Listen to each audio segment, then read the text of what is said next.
Welcome everyone to Haven of Horror. As always, I am Subject, and we have Robert and Noah. I can't think of any creative nicknames with this movie because I don't know anybody's name in this movie. Um, Wow. You don't remember Tom Atkins? that's not his name.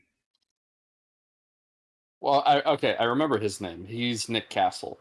Yep. And I only remember that just because I know who Nick Castle is in real life. Oh yeah.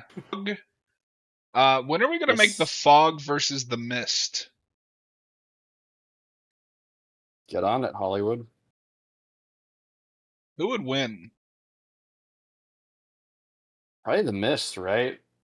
That's just a much Well- more horrifying threat. And I Yeah, don't but- know. How do you kill a Yep. ghost? Haven't you ever how do you seen kill a ghost? Ghostbusters?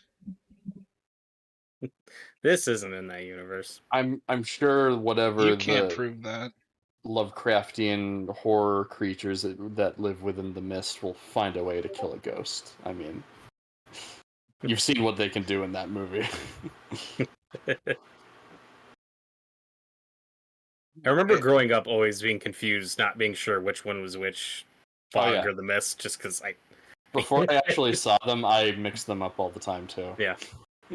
So I've seen this 3 or 4 times at this point. We've done reviews, I think, on both of these, but we've never done commentaries. Robert, when did you first see this? I first watched this with a friend a couple years ago. It was during spooky season, October, watching a bunch of horror movies. Picked this one, and I really liked it. I've revisited it a couple times since. It's just a very old-fashioned spooky ghost story. It's got that John Carpenter atmosphere you're looking for. I like it a lot. I just rewatched it this week, and I'm looking forward to talking about it with you guys. Okay, and then I'm going to ask you, just because I'm impatient, I need to know, because I know you were the one that watched the remake ahead of time. How was it? Oh god. Let's not get No, ahead of no ourselves spoilers. No spoilers, because Noah spoilers. hasn't seen it. How did you feel? Oh god. It's when people talk about bad remakes, what usually the prevailing consensus is oh, it's just the same movie but a worse version of it. It's lazy, it's Yeah. just it's the same movie but bad. Which as we've discussed on this show does not apply to many remakes. There are plenty of good remakes. That's the Fog until it goes batshit off the rails. Now, John has seen this movie before, and I don't think remembers it that well. But if details come to him as we're watching it, I hope he keeps it to himself. I mainly remember the end, because I got to the end and I was like, what? Do not spoil that. I'm not going to say it. His reaction. Don't hype it up so much, you guys, because I have a feeling we might get to the end and I might just have no reaction. But I don't know. Well, that's why I don't know. That's why we call you We'll Noah No Reaction Torgo. Okay, I need to switch out the battery. John, you almost. I'm sorry. Before we start, you almost had it. You could have just called me No Reaction Noah. Oh yeah. I need to swap out the battery on my headset. It's beeping and annoying me, and then we'll get started. Okay. All right. Cool. So Noah, when did you first see this picture? How does it compare to John Carpenter flicks for you? Yeah, so I actually came to this, I think probably the most recent out of the three of us. I only watched this back this past October, much like you during spooky season. Wanted to cross off, I usually try to cross off some horror films I haven't seen during October anyway. And this was like one of the John Carpenter movies I hadn't seen. And I know it's not as remembered as some of his other works, I think mainly because it's sandwiched in between two of his best movies, Halloween and The Thing. And I'll admit, when I watched it at first, I thought it was cool. I dug the atmosphere of it, but I wasn't like into it really all that much. I did watch it again before our commentary for tonight, and I will say I think it's growing on me. I do enjoy this movie quite a bit. even though I prefer some of Carpenter's other works. So I will say I don't disagree about the atmosphere. I love the atmosphere. I don't think there's a lot going on in the movie until you get to that third act, and then it's awesome with like the pirates, and maybe they Yeah. should have been in it more. I don't know. All right. Yeah, it's very, very slow. Is everybody at timestamp 0? Nah, I'm ready. Yep. Okay, come on, timer. I forgot to pull you up, but you can. There you go. All right. In 3, 2, 1, play. And it is cool because I'm watching this on Peacock, and I've got a Studio Canal logo, so this must be one of the more recent transfers.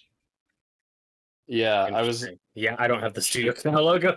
Well, we should have clarified that before. No, so I do. So John and I will be in sync. But okay, that's fine. Robert, fuck you, Robert. Look, it opens with a quote. That's how you know it's smooth. Yeah. Do we want to get a little analytical already and try to figure out the significance of this Edgar Allan Poe quote? I do not. Okay. I got Is it? Yeah, I don't know. Is it metaphorically depicting cosmology and even anthropology through the act of delivery?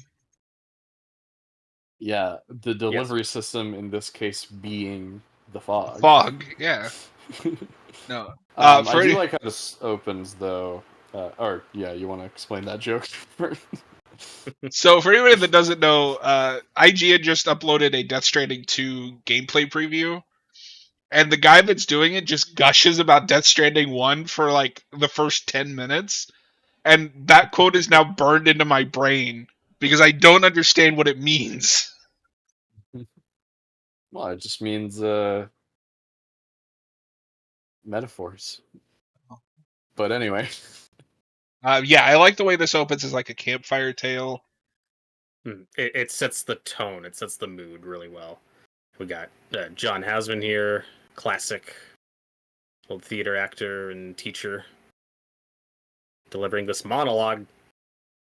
It's a pretty good monologue. Yeah, it's a really cool just backstory for these ghosts.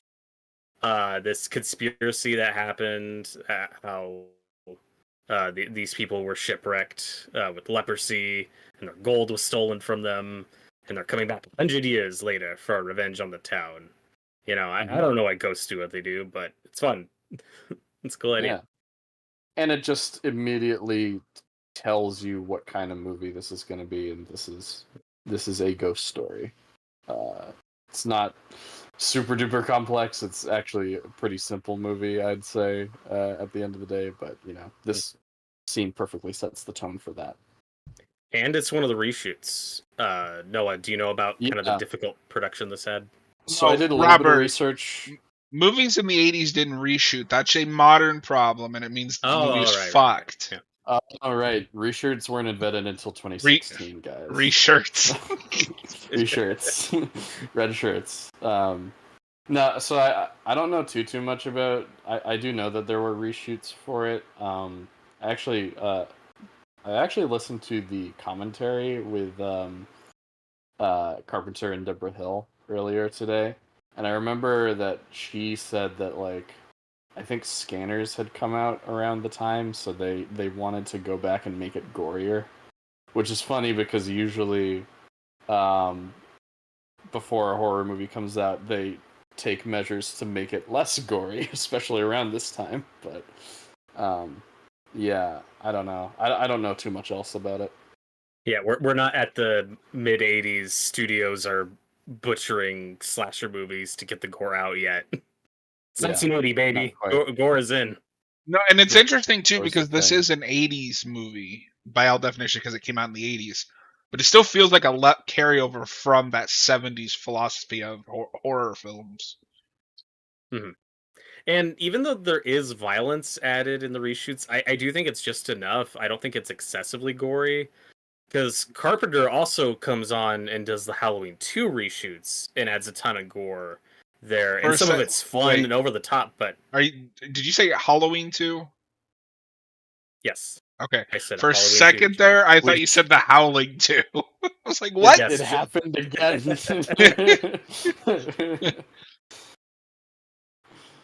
no, I Speak would love if John clearly. Carpenter did. I would love if John Carpenter did reshoots on Howling 2, Your Sister is a Werewolf. Kidding me? Love to Sounds see just his amazing. take on werewolves. Like, Yeah. he didn't do a lot of supernatural, like, he did like The Thing, but I guess that's supernatural, but like in a sci-fi way. I mean, like classic supernatural werewolves or vampires. Right. Well, he did vampires. Oh It's so God, great. yeah. Oh, I tried to forget about But that movie. Apparently, speaking of John Carpenter, here he is. He's on screen talking to this priest. Not yet, but yeah, we're about to get to him. On my I version. also did not know that was him until I heard about it through research. Just because I'm so used to what he looks like now. To the old Crypt man Keeper. and Carpenter. Once Yeah. he hits 40, he's the Crypt Keeper. He's not there yet. And his character here is named Bennett Tramer. Carpenter really liked recycling those names. So You got Ben Tramer, Ben Tramer, Nick Castle. yeah, Ben Tramer must have been one of his childhood friends. I assume, with Right. some of these names that he reuses. Has to be.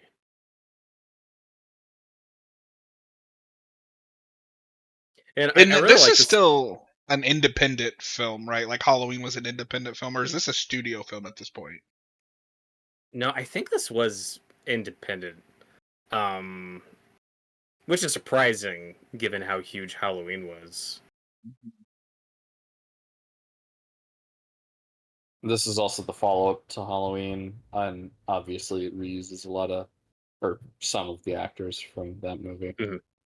Jamie Lee Curtis, obviously, later. Yeah, he may have also had I think he had a TV movie in between these two. But also not uncommon for the time though, where even if you have like a really big horror film hit, that doesn't necessarily mean you've made it as a Made big it. director yet. You know what I mean? It's like no, and then yeah, it takes a few hits for him to get to The Thing, which is a much bigger budget in his passion project, and well, we know how that turned out.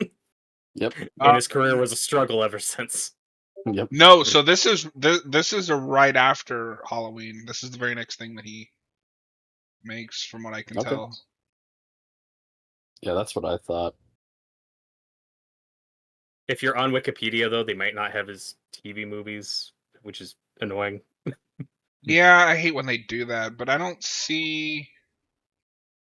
Let's see. That's why IMDb is more accurate.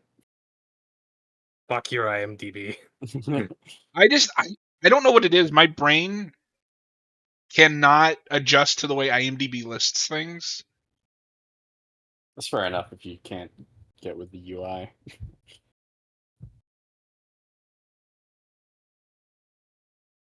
But Now, then we're Wikipedia will be really like, taking well, here's something that's like logical in how it's listed, except Yeah. we're not gonna list TV movies with movies. Yeah. Ugh. Oh, Wikipedia, get your shit together. So he actually did a few TV movies between Halloween and The Fog, like Someone's Watching Me, which is the first thing I think he works with Adrienne Barbeau on, and Elvis. His Elvis movies, his first okay. co-writing Oh yeah, movie. You're I right. So forgot you he know did what an Elvis Wikipedia movie, did yeah. is they give you a condensed version, and then if you click on see full filmography, then it puts the fucking TV movies in. Why? Yeah, He made because like his 20 Elvis. movies. It's not that excessive of a list. I Just know. put them all together. Well, because they list anything that he's worked on. So like, there's a movie on here called Zuma Beach. He didn't direct it, but he wrote it, so it's in his filmography. And should be specified, of course, that this is like the whole Halloween team together again. You know, got Deborah Hill as a producer and co-writer. I just saw Tommy Lee Dean Wallace. Cundy's name. Dean Cundy doing the cinematography, and John Carpenter doing the music again. Of course, love the music in this. Oh, it's so good. Yeah, and we're also really taking our time here to introduce all of the characters and set up kind of like the town and stuff like that. And I can see someone not really being into this because of how slow paced it is right now. But I don't know. If you're in the right mood for this, like I was kind of vibing with this movie last night when I watched it for Yeah, the second so time. I want to clarify, not necessarily for you guys, but for anybody watching after or during. When I say I don't really like this movie, I don't like this in terms of the John Carpenter films that I've seen. This is still miles better than some other stuff that I've watched. Mhm.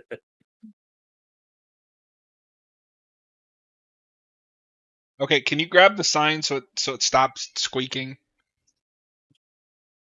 No. No, you get to hear the squeak for a while. It's atmosphere, John. Ugh, Well, atmosphere of annoying. oh my god. I love the small town vibe of this movie. Like Noah was saying, they do a really good job making it feel very real and lived in, and all these characters are so believable.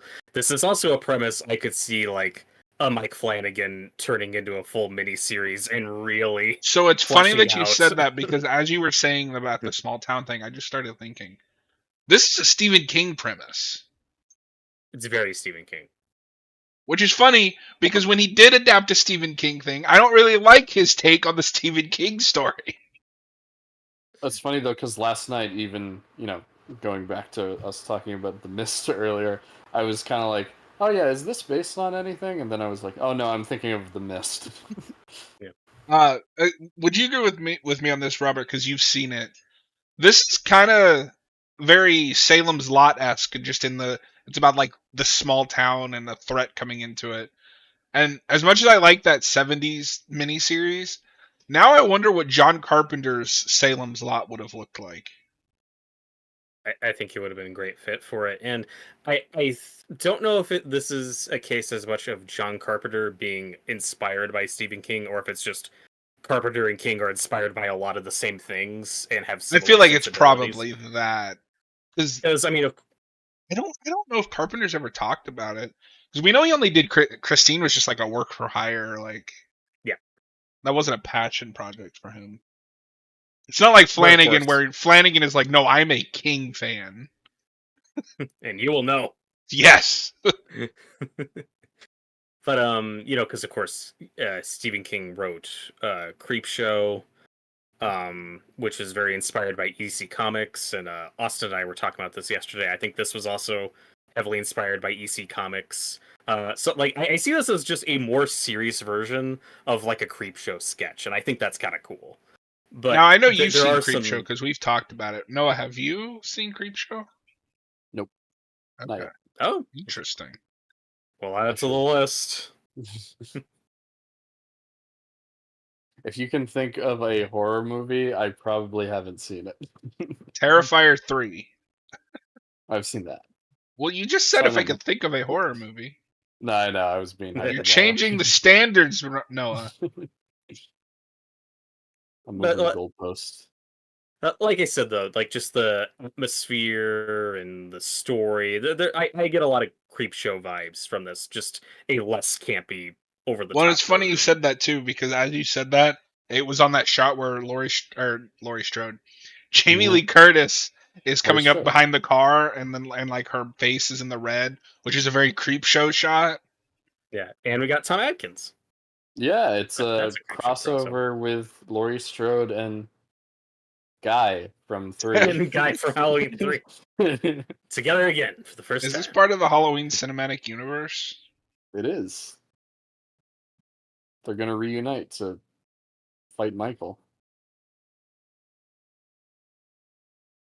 As much as we talk about like how Halloween is tired and dead, and like I'm kind of there, I would love to see what Carpenter could do with a new Halloween movie. Like him actually doing a Halloween movie, not just like, yeah, I was kind of involved, but they also ignored like half my notes. I don't know if he wants to. I But think I don't he'd think he only do does, that. but like I would like to see I, what he would do if it was like an idea that he liked. I think he'd only do it if he got to revisit that anthology concept. If it was a completely different story and type of And movie, it's I don't think he'd have unfortunately, any interest. yeah. And at And this unfortunately, point I in think the it's just too late to franchise, do that anthology thing. it is too late. That'll never happen. But at this point, that's the only Halloween.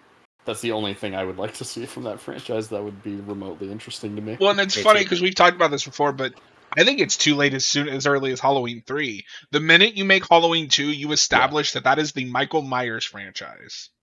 Yeah. Yeah, No, and that's cool. I've always said that putting 3 in the title was a mistake. Yes. Which is funny because then Friday the 13th makes the same mistake. It's Friday the 13th Part 5, but Jason's not really in it. Here we got Adrienne Barbeau. It was great. Who She's is probably my also favorite in character in Creep the Show. movie. That's true. Oh, cool. Yeah. Yeah, she's one of my and favorite characters in this movie. There's a lot of Creepshow crossover. Hal Holbrook, the priest, he's in Creepshow. He's also in the Crate sketch. Oh, okay. I think he's her husband, like the guy with the nagging horrible wife. Oh, okay. I think they're married in that. So yeah, a lot of Creepshow crossover in this. And Adrienne Barbeau is one of those that just shows up in the most like random things. Like, do you remember? Is Do you remember that Catwoman- she's Silk Spectre in the Watchmen animated? Is she, the new one? The new one? Yeah. Yeah. I didn't know that. Speaking of which, Yeah, did old Chapter school. 2 ever come out? Like, I feel like I Yeah, forgot it did. about it. I remember Oh. I saw it on Max, so I was like, oh, that's out. Okay. Yeah, like I remember Chapter 1 was everywhere, and then Chapter 2 was just nobody talked about. Mhm. Yeah. But like Noah mentioned a second ago, I grew up hearing her as Catwoman in Batman the Animated Series. Oh, okay. Yeah, I don't remember anything about their Catwoman. She doesn't get the best episodes, but I like her Watch Catwoman. more of that show, John. I should. Oh, they got her back for the Creep Show TV show too. Yeah, they did. She's in an episode. Oh, and she's in Noah's favorite show, the Netflix Cowboy Bebop. Oh, I love that. I love that thing. Yeah. Yeah. Also, of course, big superhero movie I still need to watch is she's in the original Swamp Thing movie. She is. That movie is okay. I kind of agree with Austin that I think if that had been made just a little bit later in Wes Craven's career, it would have been better. Yeah, that wouldn't surprise me at all. It's also just crazy that Wes Craven made a superhero movie. But like that is 1, 2, 3, 4. That's only his like 5th film, and like his other movies, you know, was like the Hills Have Eyes and The Last House on the Left. Which that movie sucks. It was a big deal when it came out. Yep. And it could be put on the list. There is a remake. That's true. And Swamp Thing predates Nightmare on Elm Street, right? Yes. By 2 years. Yeah. I think a post Nightmare on Elm Street Swamp Thing movie could have been really awesome from him. Probably would have had a bigger budget.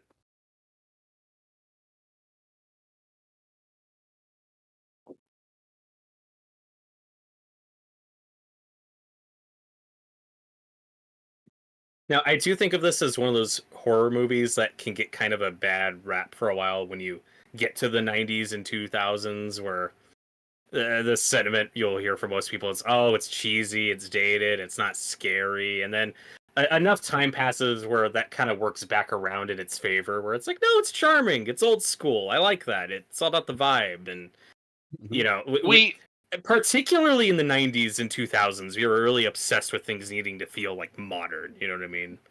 Robert, it's the ghost ship from Turbo, a Power Rangers movie. This one's better. It's the ghost ship from Ghost Ship. Have you seen that? Yeah, we watched it. I couldn't remember. If Is we that did the or not. one with that kill scene that everyone says is amazing and the rest of the movie sucks? Yes. Yes. Okay. Yes. No, yes. that has an incredible opening, like 10 minutes, and then the rest is just. It's okay. I thought about that when I was watching the Fog remake. I was like, wait, what's that other movie that's like that came out around this time? It's got the same poster too, basically. All right, so we see a little bit of the ghost pirates here. I think John, earlier, were you saying that you would have liked to see more of them in this movie? Yeah, I think for me, because I'm a monster movie guy. Like I like zombies and slashers. It would have been cool if it was more about them in the town. I forgot we get them so early, but if I remember correctly, it's more so just about the fog itself, not what's in the fog. So I mean, I like how it's shot. Like, I like the minimalism of it just mostly being the fog. And I think we actually get enough of the pirates. I like that how they're kind of hidden and obscured through most of this movie. I think that makes them a lot creepier, personally. Yeah, they're used sparingly, but for me, I think we see them enough.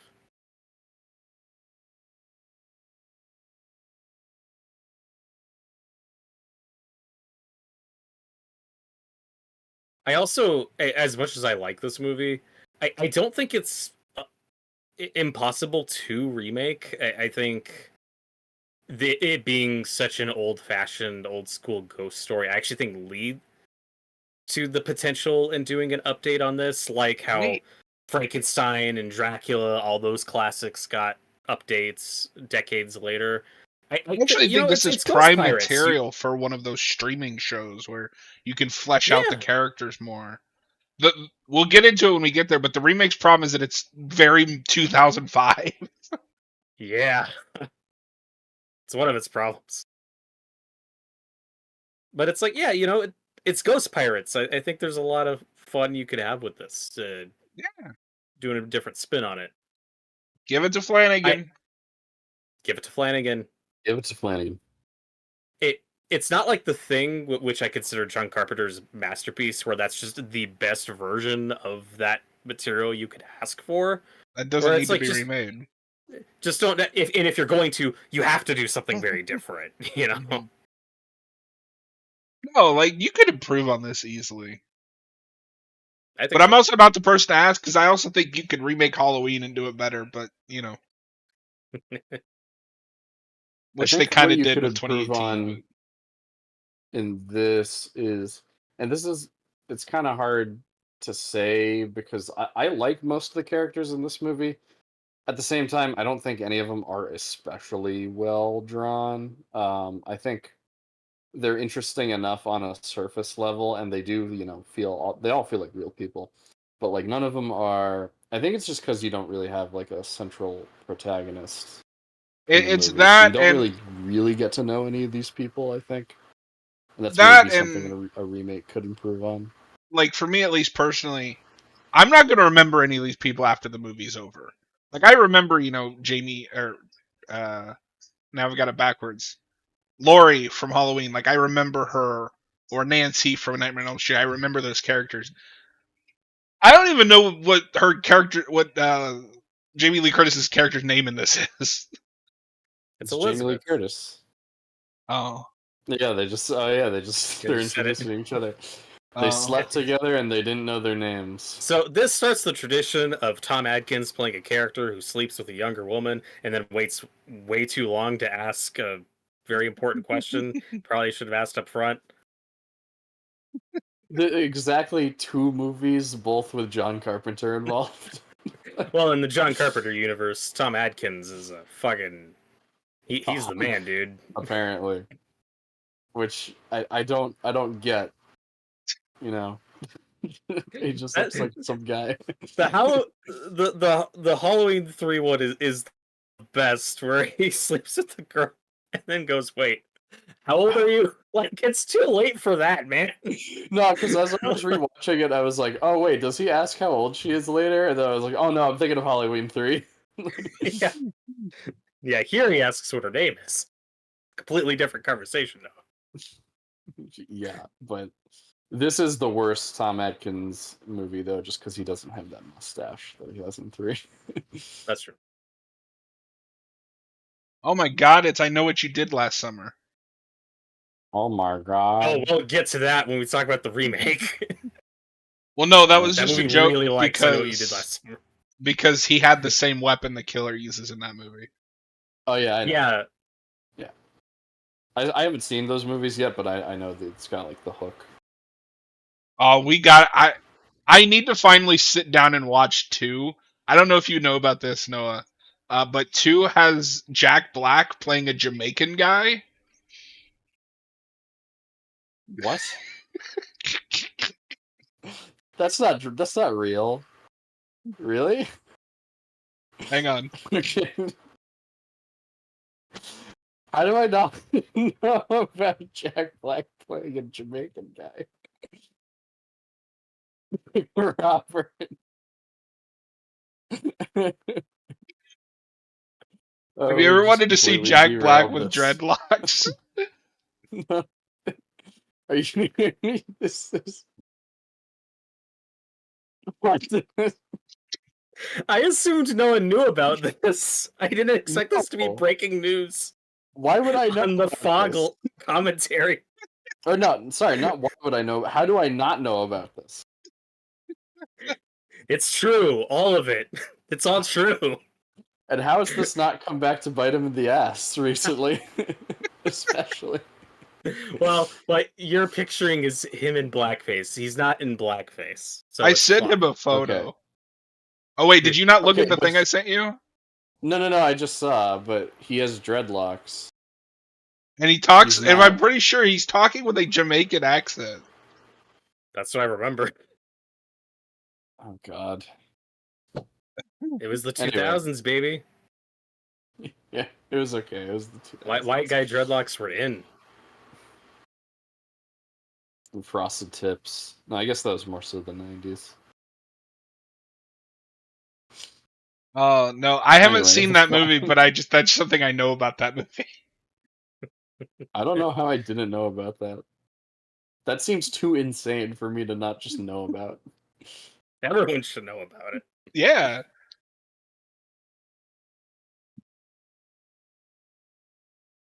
Yeah. This music's so good. So good. This kid's great. Just a very believable, annoying kid without being too annoying. Well, he's no Corey Feldman in Friday 4, but he'll do. Yeah, I mean, who is?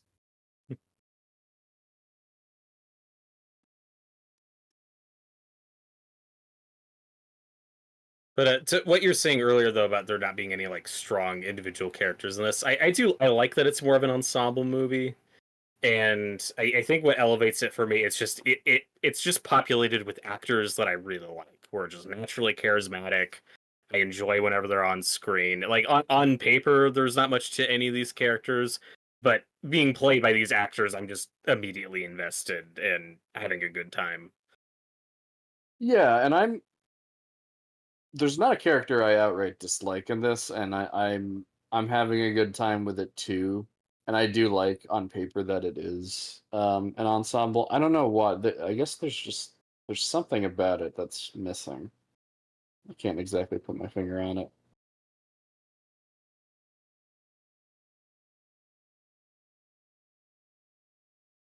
I also don't know if this is a story that necessitates a feature-length runtime. But Oh maybe no, that's I part think of it's it. fine. Some parts of it feel a bit stretched out, but kind of like the opening scene, like I was talking about earlier. I think I have to be in the right mood to like vibe with that kind of thing, with a slower pace. Oh sure. But if you gave it to Flanagan, he could turn this into a miniseries and nail it. Yep. Yeah. Well, then he'd have more time to like get into all the characters. Mm-hmm. Yeah, I think Jamie Lee Curtis's character is one you could have definitely given a bit more dimension. She's just kind of along for the ride at this point. I don't know why she's still here. For some reason, I think it's just because she's on the poster. I expected her to be the main character of this. I had that too, because A, it's Jamie Lee Curtis, and B, the Yeah. poster is her like holding the door. The door. So it's like, she's gonna be the central protagonist. And I think she just disappears after a point in this movie. Like, He doesn't get a Yeah, lot to do. it's more so like the priest and Adrienne Barbeau, and I guess maybe Mhm. Tom Adkins are like the main characters. And it's cool that Jamie Lee Curtis got to be in a movie with her mom, With her Janet mom, Leigh. here she is. Yeah, and Janet Leigh's character is another one I really like. Where I'm torn because I think you could have made her stand out more as like the villain of this movie. You know, if she was more like the mayor in Jaws, because there are some Jaws similarities with the town and this like Yes. festival that they're refusing to shut down. But I Mm-hmm. also like that she's not a one-note villain. Like she's just a person. Even when she gets this horrible information, it's like, well, what's she supposed to do with that though? Like, she still has a job to do and tries to be cheery. And again, I think she just plays it really well, where she's just a believable person. Yeah, I don't ever outright dislike her in this movie, and I like her dynamic with Annie from Halloween over here. Who is in like all of these through Halloween 3 Season of the Witch, and then I think just retires from acting after that. Oh, really? Nancy Loomis, yeah. Yeah, because this is like the only other thing I've seen her in besides those things. Well, she's on screen in Halloween 2 for 5 seconds. You see her corpse from the first movie. And have you got Arkham Reef, which is of course a Lovecraft reference. Oh yeah, good call. I don't know what to do with It's that. a reference to Arkham Asylum. Oh yeah. Forgive me. Yeah, I don't I just know what to do with that. I just knew that yeah. is a Lovecraft reference. Well, like I said, it's an interesting follow-up to John Carpenter's Halloween, where that's something at the time very modern and edgy and has like those exploitation elements to it, just done in a very slick way. And this Yeah. feels so much more throwbacky to probably stuff he grew up with, like the EC comics and Lovecraft and like folklore and old school ghost stories and stuff. It's got a lot of charm to it for me. Yeah.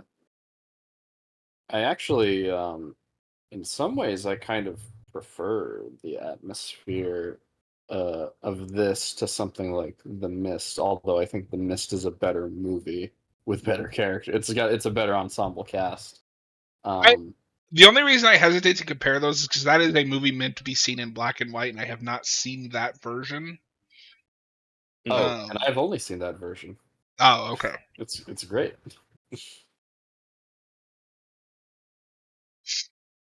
Did you guys know that the new Spider Noir show is also releasing a version in color? I just thought that's how that show was coming out. No, they're putting out a color version and a black and white version. Why? I guess it's nice to have the option, but just put it out in black and white. It's Spider Noir. So my big thing with that show is that I haven't watched the trailer yet. Like, the suit looks amazing. Yeah. I think it's a mistake to keep Nick Cage. I think that's a weird choice, but I'm in. Nick Cage. I'm in if it's Nick Cage. I want but I mean, I want to be in. Spider-Man Noir should be like in his 20s. Yeah, and I haven't read the comics, so I have no attachment. And admittedly, I haven't read the comics, but I really like him and Across the Spider... Shattered Dimensions. Shattered Dimensions. And I always just got the sense that he was a teenager there, too. And it just feels like we're just doing that to fit in with those movies. And don't get me wrong, he is the best part of that first movie. But I think there's a difference between him voicing a character and actually having to be that character. For sure. But we'll see. I haven't seen the trailer. It could win me over. I'm just excited. It looks like I'm finally actually going to get a Spider-Man story. It's not the Spider-Man I wanted, but...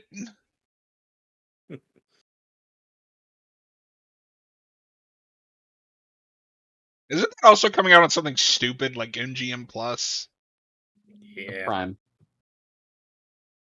I think here in the States it's MGM Plus. I think it's coming out on MGM Plus, even though MGM is now owned by Amazon. No, I thought it was So I thought that Spider Noir was a Prime original. I'm pretty sure it's that. I don't think it's MGM. I'm not gonna die on this hill. I Spider Noir will. is set to debut on MGM Plus in 2026 and will consist of 8 episodes. Fuck you, Noah. Okay. Even though Amazon owns it and they could just get rid of that streaming service, but no, Okay. fuck you. All right, then why the Prime logo is right at the beginning of that trailer? What the? Because it's going to be on Prime internationally, because I don't think MGM Plus Right, exists outside of. So I watched the international trailer.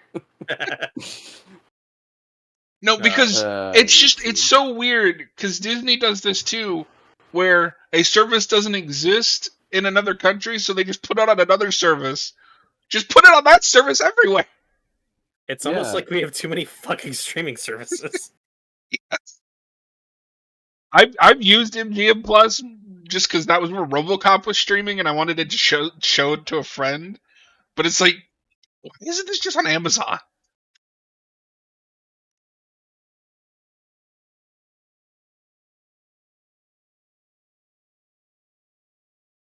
There's So a second ago there was just like a funny little cute moment where in the fake out jump scare where Janet Leigh goes Jesus right after she jumps. She's like and then she's like apologizes. yeah for blaspheming. Yeah, that's great. She Yeah, should have went it's just a full funny little the moment. coroner from Friday 4. Holy Jesus, goddamn! Holy Jesus, jumping Christmas shit. I love John, that they he don't has that have time. memorized. They don't have time for that level of monologue, John. Oh, true. That's true. Yeah, we gotta have time for this monologue where the priest is reading the story about his grandfather's evil deeds, and it's a great follow-up to the prologue though, where it doesn't feel like repeated exposition. Like the prologue is just, ooh, one night this ship went down because they mistook a campfire for a lighthouse. Here we get the same story, but now with this added context to it, that this was all a conspiracy and that it was actually murder, and that's great. It's just you're getting layers to it. I like a ghost story when you get all these layers and the sins of this town and their crimes. Well, Robert, you often say that ghost stories are like onions. Yes, I always There's say that. layers. There's layers to them. And one thing that I think could improve this movie, that's I don't want to say it's a problem, but something you could just again flesh out and develop more is that so the ghosts that we have this running motif of 6 must die, in place of the 6 conspirators. But it really feels just random, like they're just going after people until they hit that number. Except our priest character is the grandson of one of the conspirators. I think you could have leaned into that, like, no, the ghosts are specifically targeting descendants of those conspirators. I think that would have given a bit more depth to it. And you know what you could do with something I a was streaming a little service? more confused on this viewing. What I think they could do with a streaming show like this too, which would be cool, is if you didn't want to do just like the whole show is in this town, you could almost do like an anthology, right? Where like each episode is a descendant of that they're going after, and you could flesh out each decade. Because I was thinking about this earlier, kind of like it, where it's an ensemble, but you get. Although, you're gonna laugh at me. My go-to is actually Hellraiser 4, because I don't know if you know the original pitch for that movie. The original pitch was going to be the ancestors of the guy that built the box, and it was going to be like a multi-generational story. And then the studio's like, no, you got to have more Pinhead. More Pinhead. That's why that movie's known as the in space movie, because its opening and book ending is in space, because it's the last generation of that family.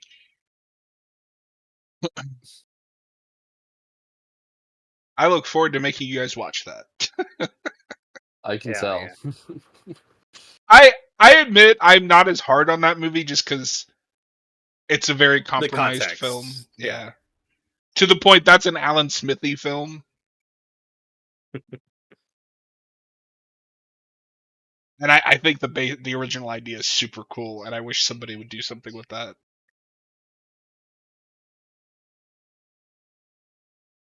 Well, with this film, it's interesting because earlier we were talking about reshoots, and I think most of the reshoots are to the movie's benefit, like some of the extra violence and the prologue, the ghost story. I think you really need that to set the tone. And Carpenter's not that proud of this movie. It's not one of his favorites that he's made. And again, I don't think it's perfect. I also think he's kind of hard on his work. Like he once apologized for making In the Mouth of Madness. It's like, oh, a lot of Really? people like that That's movie. Yeah. that's my favorite Carpenter movie. Hot take, but And I was talking to Austin about this yesterday. I think he's mellowed out in recent years. I think like 90s, 2000s Carpenter was a lot more hard on his work and bitter about his experience. Now I think he's mellowed out a bit more. Because like, no man, you made a lot of good movies that were and then some not so unappreciated. good movies.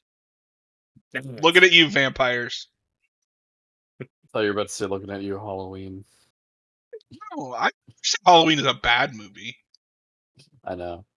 If you just I wanted to piss some people off, you could have said that. Yeah. I don't know if this is a reshoot or not, but this jump scare is great. Oh my And god. that's like your signature Jamie Lee Curtis scream you get in this movie. This movie surprisingly that has was some clearly effective jump a scares. doll. Yeah. That was unfortunate lighting. It's a scary doll. Oh. Is that like the spooky door? I think because the tension in this movie is so well done, and it's a movie that mostly focuses on tension than like loud noises. The jump scares are more warranted in this movie, and they tend to work more than I expected. And I'm just gonna warn our viewers as well as you guys. It's rumbling out there, so I may lose power. I don't think I will, just based on how it sounds, but you never know. Ooh, maybe the fog is coming. I hope. Will the fog get John? I'm here. Kill me. Do it.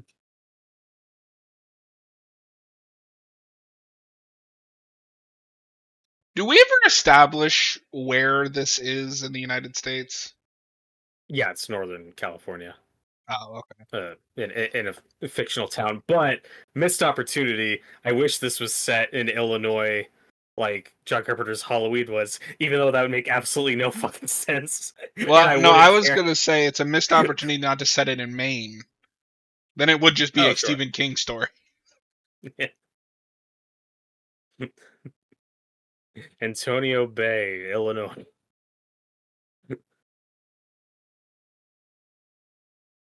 So Noah, are you excited to see the remake of The Fog?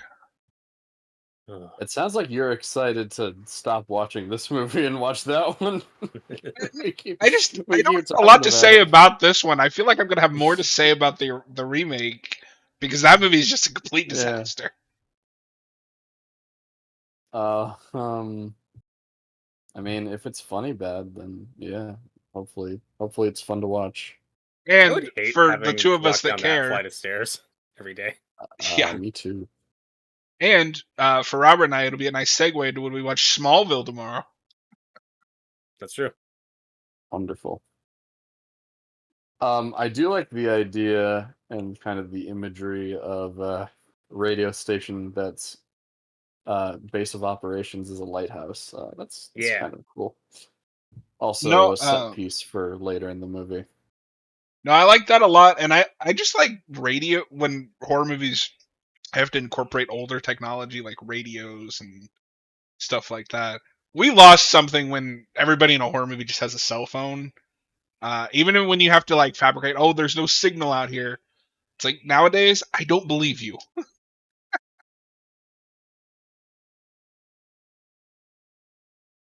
How many modern horror movies do that though? Just because personally, from what I've seen, I don't remember the newest horror movie that's done anything like that. Don't something with that in Companion where they don't have any cell service? I think it just might be a phone's not fully charged or something. The phone's kind of a MacGuffin, but like there's plot reasons for why they can't just call the police. You know. Yeah, I mean, I guess maybe it doesn't happen a The lot, phones but do it's have. just you're always thinking about it, right? It's like, oh, you have a cell phone,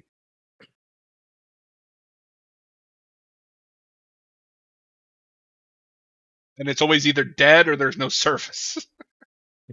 But even like radio DJs, personalities, like you don't get a lot of live ones anymore. Those are usually just pre-recorded for people that have those jobs, and you miss something when you don't have the My buddy interactive element.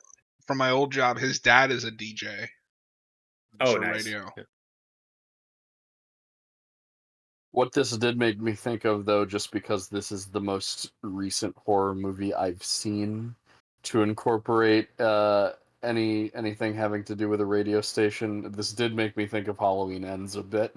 Yeah. Oh no! And that is one of the better kills in that. That is a good kill. Yeah. I don't even Well, and remember that's it at why this point.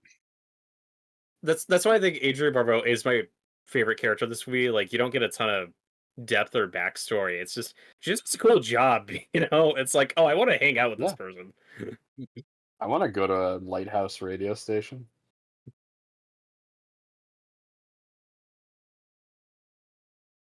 And I really believe her in this role, which is something I can't say about the remake. Oh. Oh no, I got that to look forward to.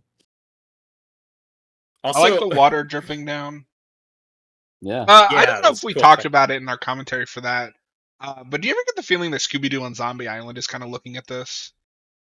I was getting Scooby-Doo vibes. And isn't she a voice in that? Yes, she's Yeah. she's one of the cat people. Yeah. The people making that were probably fans of this movie, or Carpenter in general. I think you could see some of that influence in there. And I mean, that movie's better than this, but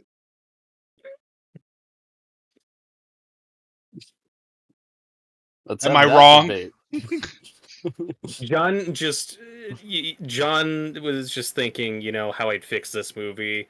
I need zombie ghost Confederate soldiers who turn out to be good guys. That's what I Yeah. need to fix Yeah. this. Well, it really gives the movie a nuance, I mean, this movie doesn't have any music that slaps as hard as Terror Time. That's just facts. No, we were talking about that during our commentary, where it's like, Scooby, the ghosts are the good guys. Yeah. Don't say that when I'm looking at a Confederate soldier zombie. I remember. No, because Noah said something about it. Like he didn't put it together or something. I can't remember now. It was just really funny.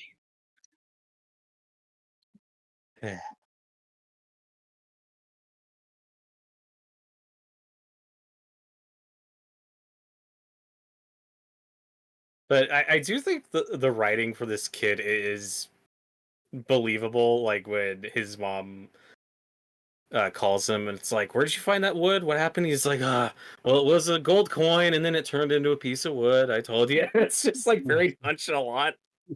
Like this just happened. You weren't listening, Yeah. Mom? Also, they made an action figure of her character recently. Oh, weird. I don't remember who Yeah. put it out, but somebody got Is it the Mecha? Fog IP and was like, I don't know. Yeah, I think it was, and it was Um, like, Adrienne Barbeau. I don't know, but Our- the piece of wood I think is one of the accessories she comes That's with, so. amazing. Our mutual friend Hayden was telling me that one of the big toy companies has gotten PlayStation IP, the PlayStation IPs now, and they're doing like The Last of Us, Horizon. Oh yeah, cool. They should make more merch of the zombie ghost pirates. Like those look pretty cool at the end of this movie. I was I think thinking on top of that. if you were to do action figures, it probably should be the zombie pirates. But then again, like, how do you do that when they're basically just silhouettes? Nah, you can make it work. I think they look a little strange, especially Ellie, but I'd buy them. Yeah, they're pretty cool. I love that Ellie's like ponytail is sideways in that image. It looks like a video game glitch.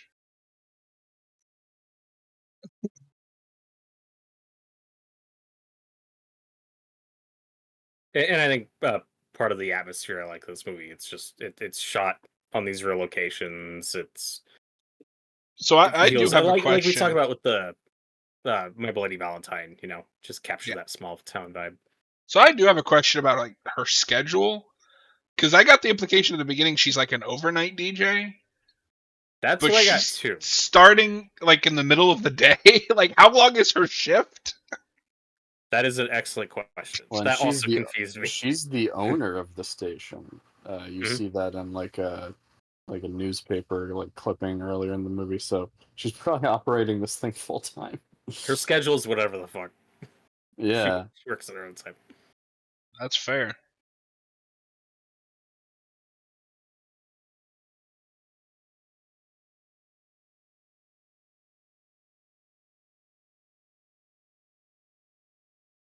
And it's the little things too, I think, that kind of are glaring questions. Like, we spent a lot of time with these two, but he just picked her up. Like, am I supposed to care Yeah. about their relationship? I don't. He could be her dad.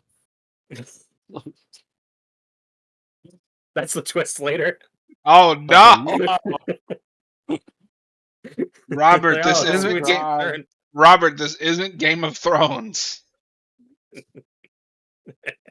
Thank Speaking God. of Game of Thrones, I learned the other day, the Ned Stark's wife. You know who I'm talking about? Yeah. Do you know who that actress is? Not off the top of my head. That's Hermione's Very mom in the Deathly Hallows movies. Oh yeah. Oh, that's cool. She's in it for like 5 seconds, but Yeah, there's gonna be a guy in the Fog remake where I'm looking up his credits, and it's like, oh, he's in Harry Potter. Who was he in Harry Potter? He's somebody on screen for like 5 seconds. In Deathly Hallows, one of the guys that Voldemort interrogates and kills, when he's like okay. asking about like the Elder Wand, like, yeah, he's on screen for like 5 seconds. Like, oh, that guy, yeah. Okay. But this scene is one of the reshoots. I think it's a really creepy, again, suspenseful scene with this dead body getting I up, love that which is he's really saying all cool. this as I'm watching two people have a conversation.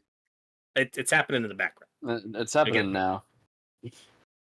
Here we go. But and it's one of those things where once you notice it does become kind of an issue where it's like, oh, that's really cool and creepy. It also never really happened again because it's a reshoot, so they don't really do anything with it. Again, if you remade this or did a show, that is an idea you could stretch out, is, oh, the people who die become zombies. Carpenter, It's not just a make ghost a story. zombie movie. He really clearly wants to. Yeah. Well, that's what I'm saying. Is like, I think this could have been a cool zombie movie. It's not. But also, like, Assault on Precinct 13 it's structured like a zombie film, but it's not. This also kind of has, by the climax, it kind of has a zombie movie type scenario where it's everybody holed up in this one location. Yeah. Yeah, it's very Night of the Living Dead. And that sequence of this dead body getting up and lumbering after, it's like, oh, that's something they could do more in a remake. Do they? Nope.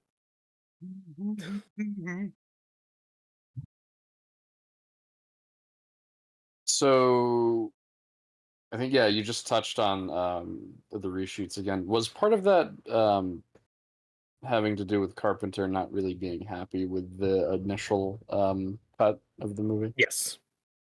Yeah, Okay. it wasn't. I mean, it was an independent movie, so it wasn't like studio mandated reshoots. He didn't think it was working. And then again, it's funny that with both this and the Halloween 2, where the reshoots on that, he came on and added all this gore because he thought the movie needed it. And in that film, while the gore is fun,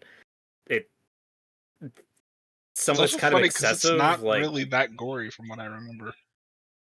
It's more gory than this. It's gorier than the first Halloween, obviously. Well, that's because Halloween 2 is the post Friday the 13th Halloween movie. Well, this and that were influenced by movies coming out at the time. Yeah.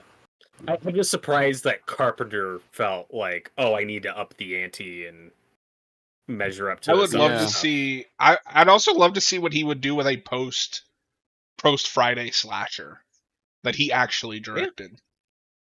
I don't count Halloween 2 because he didn't give a shit.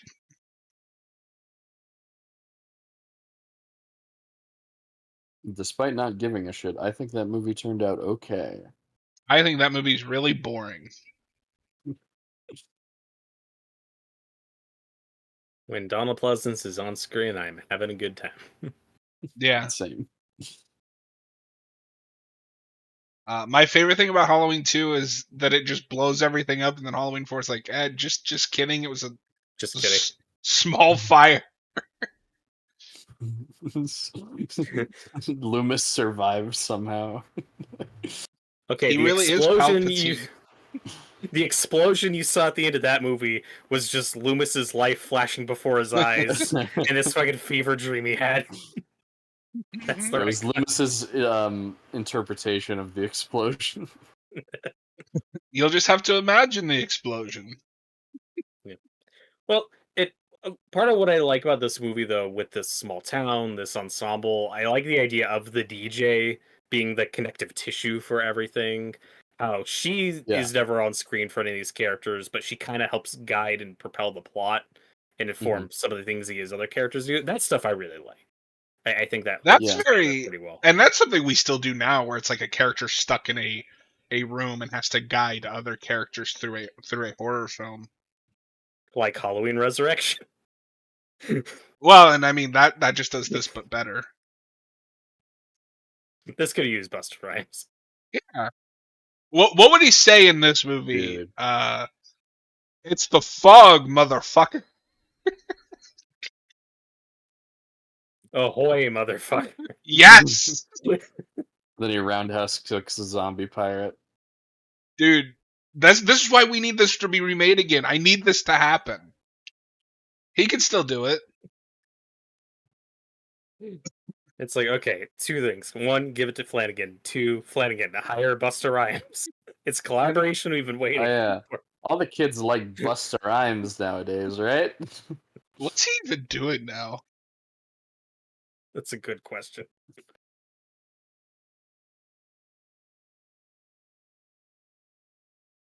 Yeah, but I think something I realized on my most recent viewing is, I don't think Adrienne Barbeau shares any time on screen with any of the other main characters in this. Yeah, no. Wouldn't For you some watch? reason, I remembered her being a part of the like group at the church in the climax, but no, she's off, on her own even during that. Noah, wouldn't you watch a Fog remake with this guy as the protagonist? Of course. Well, I said that before I clicked on it.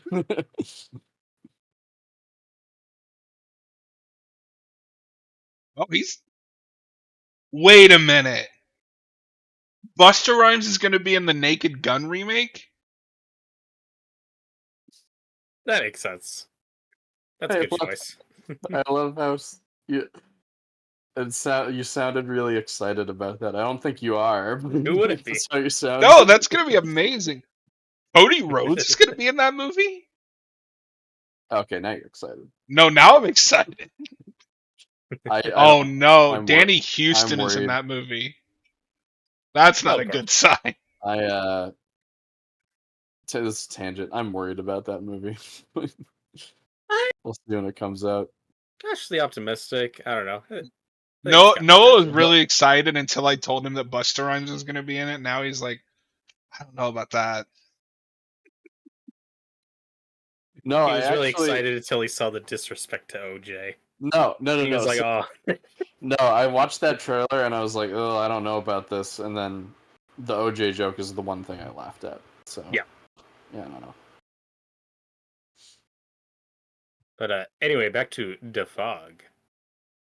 I really love the effects in this, how they bring the fog to life. A lot of smoke machines, a lot of dry ice, and reverse photography, all that cool stuff. You could feel kind of how limited they are and what they can do. And then the remakes we got CGI, baby, and you'll see if that holds up.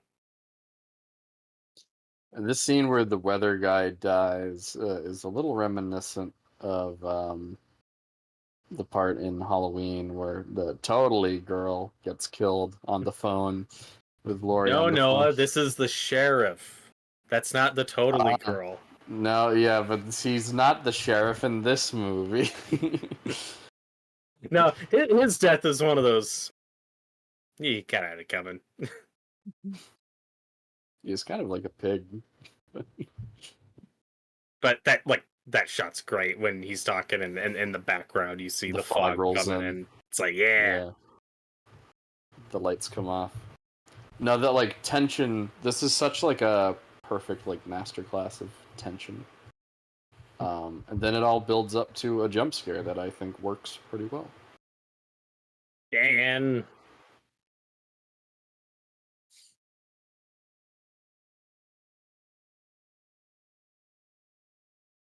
And I think they're really creative in this and how the fog glows, like all these different colors and all the lights they use within the fog. And in the remake, it's all green.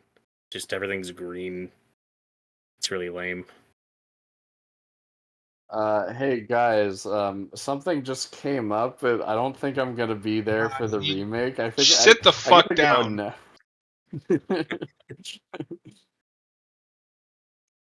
No, so one thing I will say I love about this movie that I don't think I've ever connected until you mentioned Creepshow is the use of color in certain shots where it's just like lighting the whole scene. Like there was that guy with the green like light coming off the car. Yeah, all like the red and blue we get in this sequence is super cool. This looks very. And I love it in Creepshow, but what I like about it in here is it's always from a source. Where in Creepshow, it's just this is the shot. Yeah.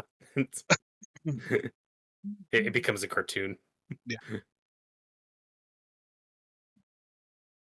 Dan. You were too young for this world. Evil dies tonight. Oh my god. That's what they're gonna do for the Fog Legacy sequel. We're gonna get an angry mob to hunt down the Fog. Okay, real talk though for a second. Do you think this ever gets a Legacy sequel? Is this popular enough for one of those? No. And I don't think it's popular enough, and I think we're kind of past that trend. Not that we won't get more Legacy sequels, but we're past like the bulk of them. You know. I think so. Yeah.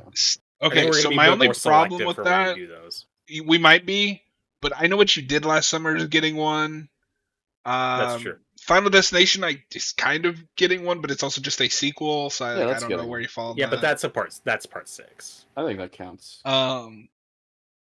The Naked Gun is getting a remake, or I don't know what that is. No, that is a Legacy sequel because Liam Neeson in that is Frank Drebin's son. Yeah.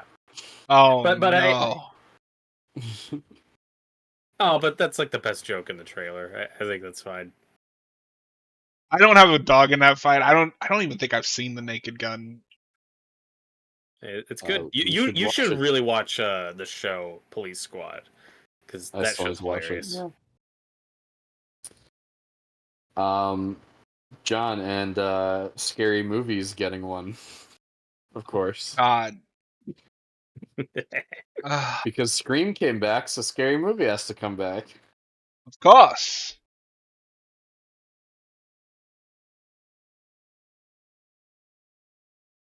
Robert's really excited for the Scary Movie revival. Yeah, I need to marathon all those at some point. Oh wait, have you not seen those? Any of them? I've seen the first one. Oh. Okay. Now I'm tempted to be a jackass. Now I'm tempted to be a jackass and use one of my picks on Scary Movie 2. Don't you fucking dare. If that's what you pick next week, I'm gonna be so mad.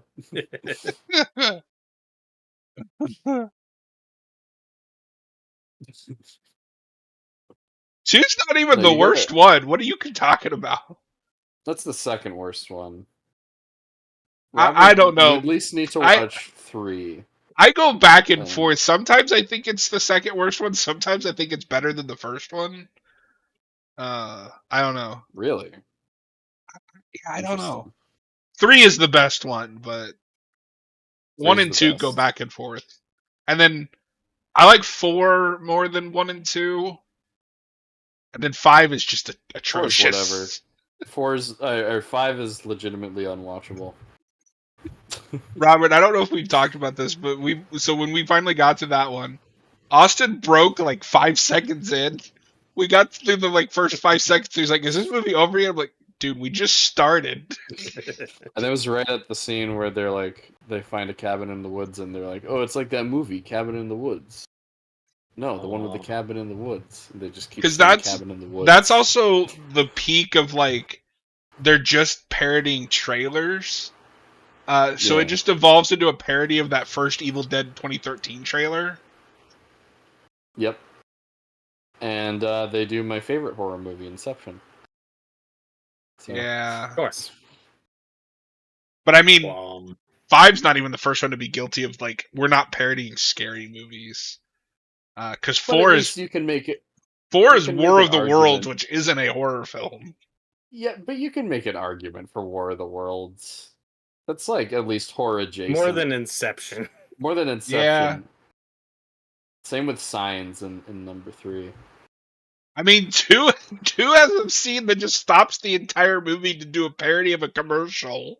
A basketball commercial. Yeah, my favorite horror movie. Yeah, I know about that. Which, as a kid, because I hadn't seen that commercial, confused me. I didn't know why we were doing this like really long basketball scene. Oh, so to this day, I've only seen that scene and not the original commercial. So I've not seen the commercial either. I didn't know it was a commercial until you and Austin told me. Yeah, I didn't even know until I think after we watched it. I still haven't even seen the original commercial, like where Wazop is from. That's a big thing in the first movie. So this sequence is really tense. Yeah, back to this movie. What I do find funny thinking about is this is when Adrienne Barbeau's character starts to panic and is using the radio to call for help to get somebody to save her son. I wish we just once would cut back to just some rando listening and being like, "Fuck, did this lady crack?" Oh, is this a bit? So like this is like a War of the Worlds type radio show going on right now, right? I did have. And again, I think it's clever the way we use her to communicate with the other characters and propel the action. Well, and out of all the characters, I think she has the most compelling emotional drama. It's like her son is just stuck out there in the fog. No, so we were talking about earlier how it's the end. In the end, they kill the priest. Spoilers, because he's one of the descendants. And that made me rethink. I was like, wait, was everyone one of the descendants? And I know that's not the case, but it's like... Yeah, it's not, like, hypothetically... Noah thinks this is like Alabama or some shit. Well, I was like, was this babysitter one of the descendants? It could be. It's 100 years later. It's like, Noah, this movie came out in 1980. This babysitter's like 45. She's 45. Oh, I felt so bad for her. She didn't deserve this. We were talking about legacy sequels. When are we going to start doing legacy sequels to like mid-2000s horror movies? Where's the Hostel legacy sequel? Everybody loves Hostel. We've talked before, like, a little surprised that we didn't get the Saw reboot legacy sequel, because that feasibly could have happened, but we said nope, they're all still canon. Yep.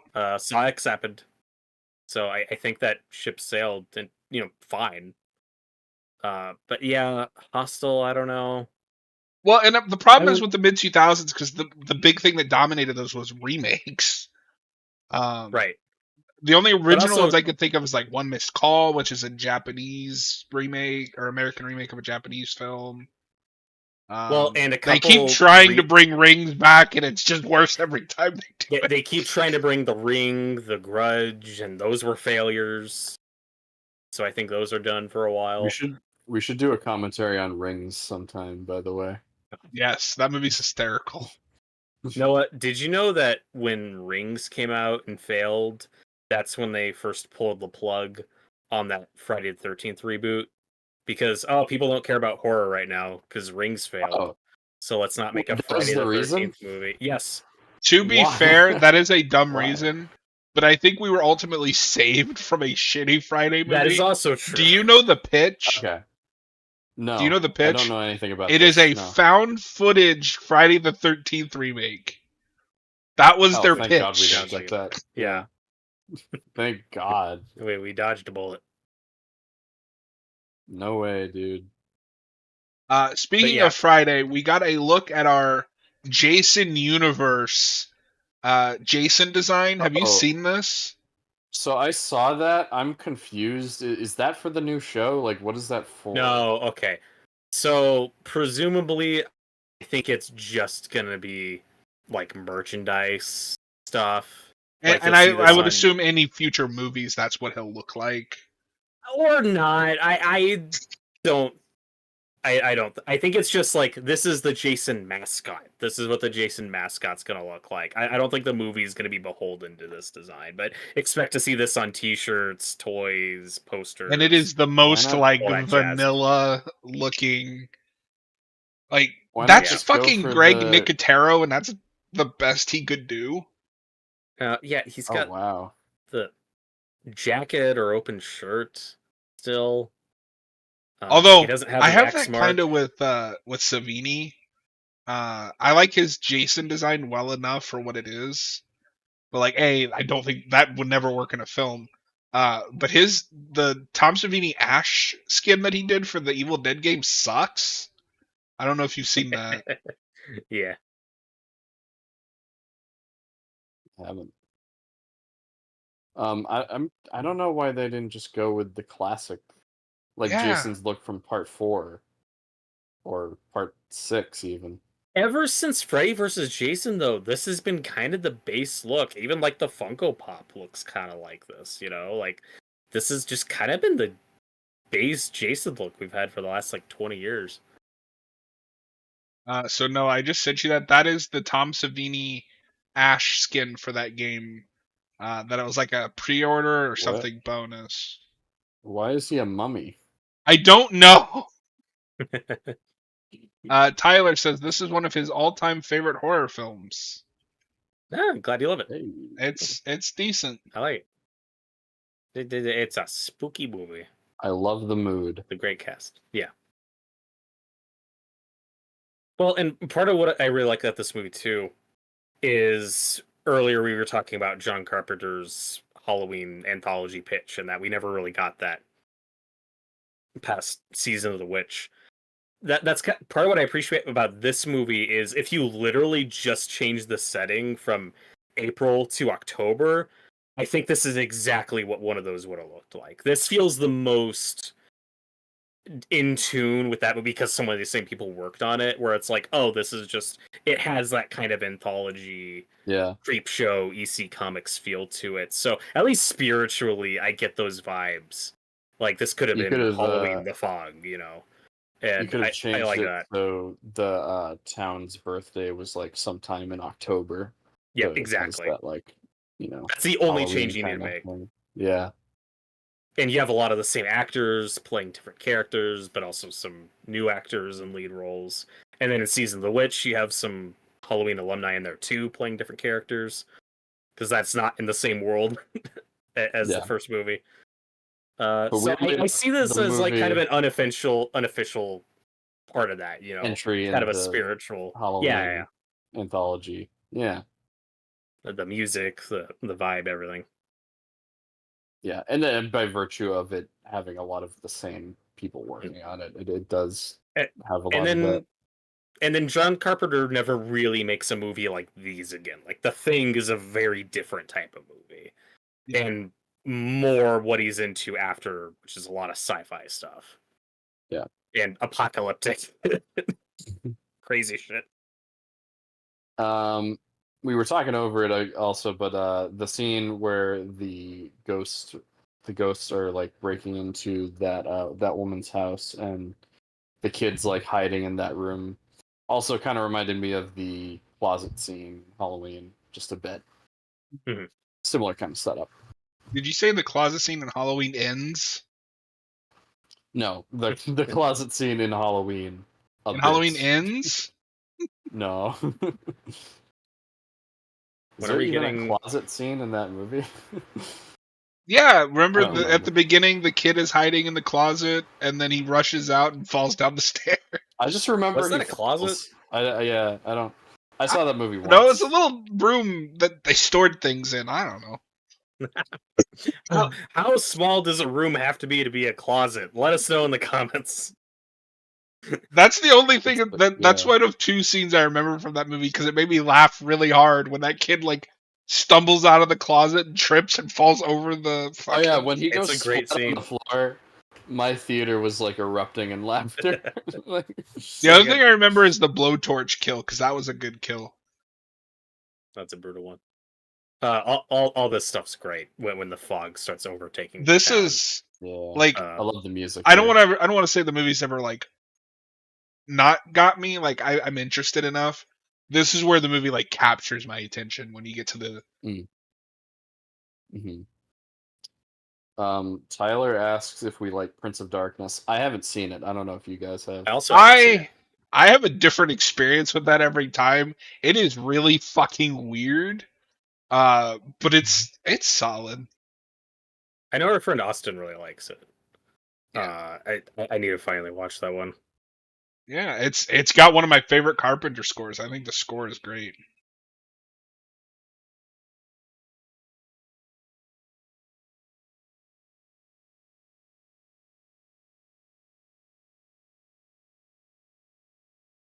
Oh, there's something in the fall. Yeah, no shit. I don't know, and it has that old school goofiness in the premise, but just played completely straight, and I always enjoy that. Where just having evil fog is already like cool and creepy enough, but what's in the evil fog? I don't know, ghost pirates. Like it's such a weird choice, but I love how straight they play it. And it's just Yeah. really memorable. Tyler says it's one of the craziest movies I've ever seen. Some weird mix between I think he means religion. religion. I was like, region? What? Region. Zombies and demons. Yeah. What No, region does it take place in? it's another almost Carpenter zombie movie. Yeah, that's all I know about it. And yeah, this sequence is very Night of the Living Dead with all the characters in the church. Yep. And again, could have had a little bit more going on, like the characters realizing, like, oh, we're all descendants of these 6 people. Like that's the connection. That's why something, you could Something give it like a little that. bit more depth. And Jamie Lee Curtis's character, I think, in a way to improve her too. Instead of having her just be a random hitchhiker, like maybe she's somebody who left the town and is now coming back and actually has roots there. Something instead of just being a random hitchhiker. But she's just not like, because she is kind of nothing. She's just tagging along for no reason. I don't hate her character at all in this, but she's pretty nothing as She's a very in the background. But then that is something the remake goes for, and it sucks. That was the weird. That's probably what made watching the remake for me such a weird experience. There's all these choices that on paper I'm like, oh, this is what I was thinking about how I'd approach this as a remake. It's just executed horribly. You're doing a good job of selling it. Oh god. Do you regret watching it ahead of time? Oh, not at all, because I'm dying to see Noah's reaction to some choices. One other kind of nitpick thing I have here in the climax. Correct me if I'm wrong, but just a second ago, the priest was reading about how in the book, like the treasure was encased in gold in the house of God, I think it says. I don't think that information is revealed until this very moment. And I Yeah. think I would have liked more more of that Set up. before. So I know they used the gold to like build this town up. I'm guessing just whatever was left over was what they melted down into a little cross. Because I don't know, that's fun. Yeah. It's kind of random, but it's cool visual. I would have at least liked more setup for that though, and not just Me like, too. oh, also there's this. Yeah. And movie's over.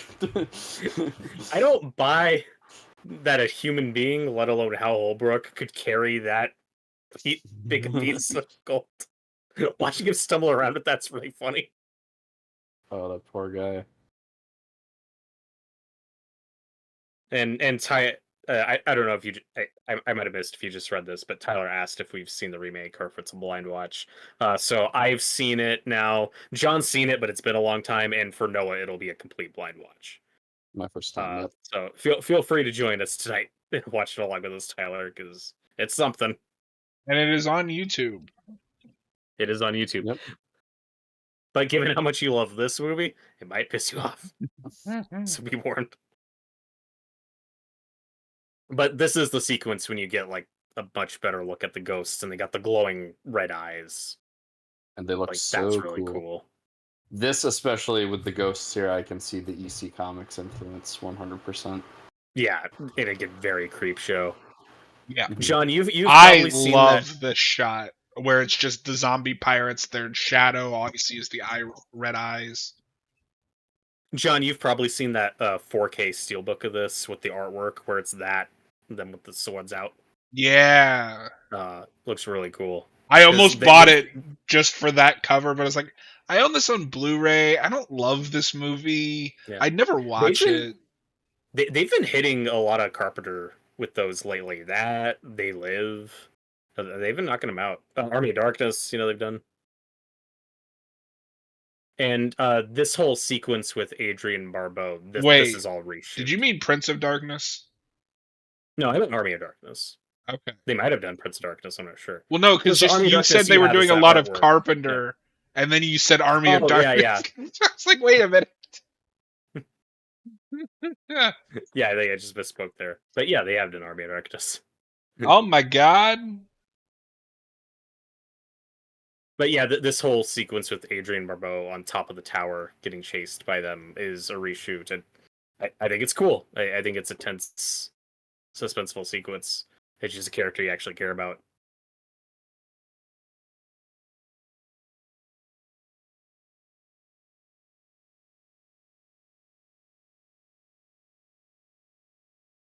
It is one of those light show climaxes where you got the glowing cross, and I'm like, I don't know what's happening, but it's fine. And that's part of my issue with the plot, though.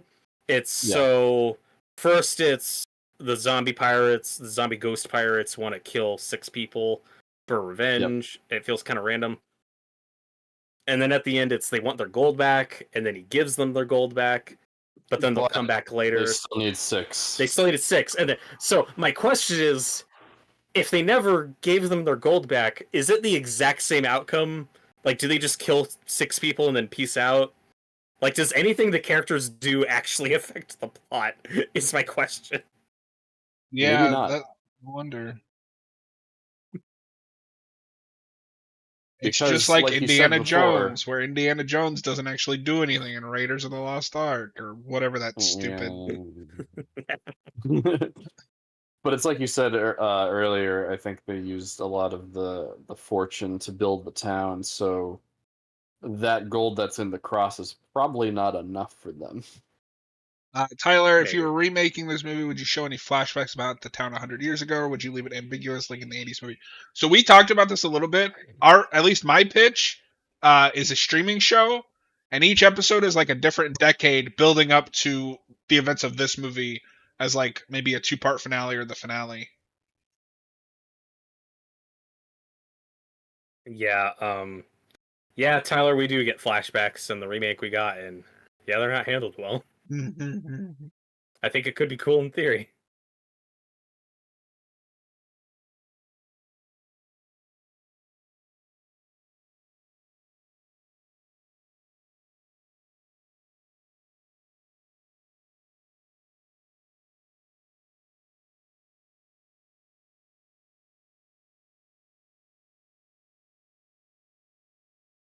Oh, Tyler said they did a Prince of Darkness remake. Did they? No, I think he's talking about like a new like 4K from Scream Factory. Oh, okay. I just misread that. No, that movie will never get remade because I don't know how you remake that movie because I don't even know how to describe what happens in that movie.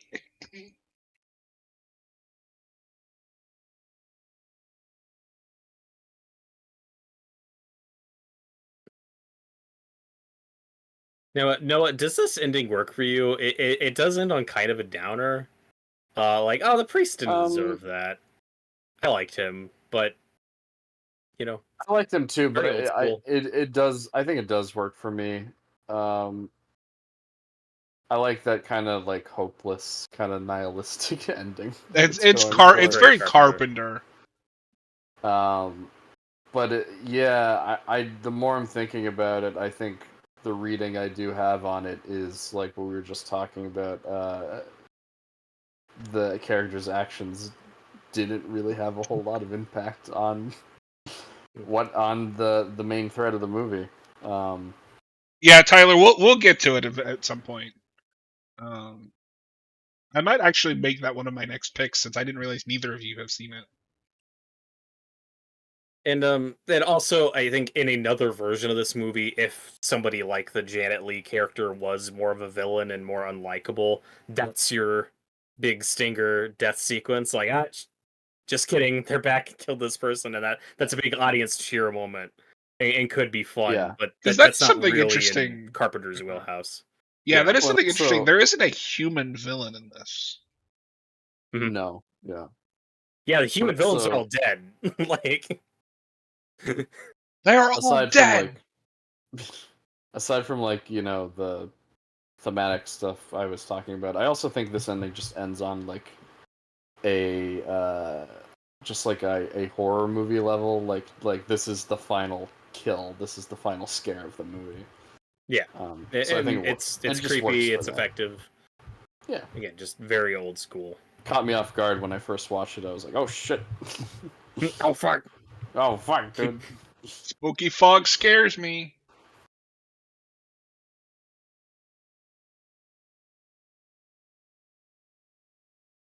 And like I said, one of my favorite things about this movie is just this cast. It's such a who's who of like early '80s actors and Carpenter alumni. Like there might be more Carpenter regulars in this movie than Ah. any other individual Carpenter movie. You know? That is a great ending. Sorry, I was just yelling at Amazon because it wanted me to watch Wrong Turn next. I mean, Oh, that is yeah. a good movie. Basically the same movie as this. Yeah. Yeah.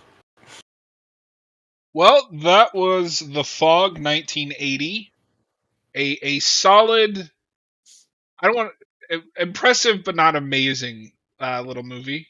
I like it. I don't Yeah, love it, but pretty good. it's not bad. It's better than half the shit we watch. What's funny is on this original remake series we're doing, as far as the originals go, that we've covered, this is probably on the lower tier. And same could probably be said with the remake we're gonna watch. Yeah, we haven't really been And that is ranking not. the originals, just the remakes. Guys, Yeah, what if I end those are up more lo- interesting. What if I end Well, up loving it? What if I end up being the one defender of the remake I here?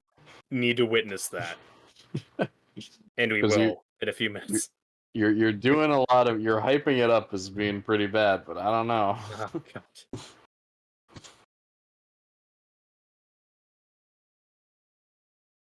But it's not that funny bad. That's the problem. Okay.